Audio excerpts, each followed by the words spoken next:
Yan, good morning mga idol. Andito po pala tayo sa Sitio Bosque. At tayo nag-aahon sa bundok. Yan. Bibisitahin po natin yung ating mga kababayan dyan. Sa Bosque. Yan, titingnan po natin ang kalagayan nila.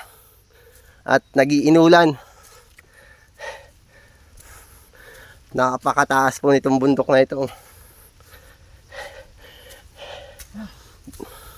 Ano yan, dito ba nadaan yung mga nag-iimbase? Oh, talaga? Ayaw yun dito? Yan mga idol, dito po nadaan yung mga mag-iimbase sa daan na ito. Oh. Tingnan mo po. Napakakipot.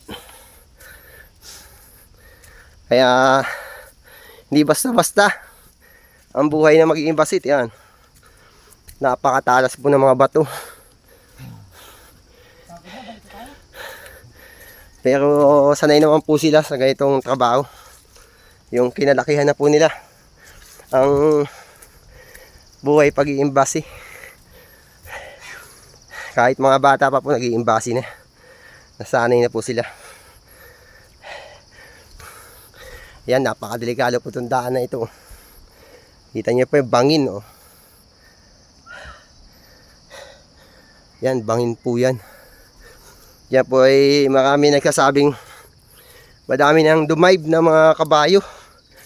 Pa nagkakamali, nadudulas. At yan, nandito na po tayo sa taas. Ay! Yan po ang daan dito. Tingnan nyo po. Napakaputik. Oh.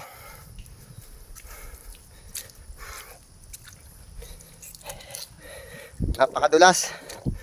Yan, gilid, pangin. Kaya dapat sureball ang bawat hakbang natin, oh.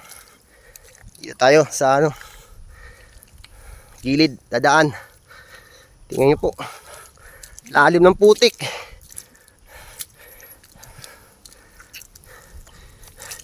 Yan mga idol, napakaputik ng daanan.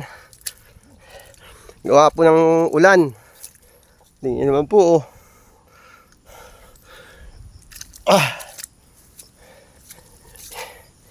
Yan, hanggang doon na po yan sa pupuntahan namin.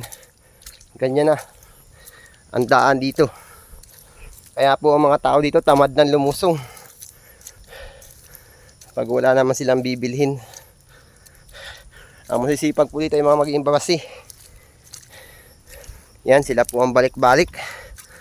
At sila po ang mga nag-iimbasi sa mga nagkokopra dito sa bundukan. Yan, sila po ang masisipag na mag-iimbasi dito.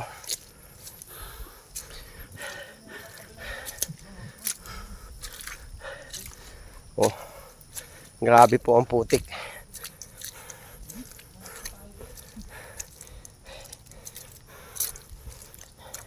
Yan po mga idol, puputulin na po natin ang video natin. Nandito naman po tayo. At naulan na. Wala po tayong pang-protection sa ating cellphone. Mababasa po. Kailangan po natin kumuha ng pandong. Hindi po dito uso ang payong. Yan, anahaw po. Maghahanap tayo ng anahaw. Yan, pwede rin po dahon ng saging. Kaso yung dahon po ng saging ay madaling masira. Kailangan po yung anahaw. Yan, hanggang dito na lamang po. Yan.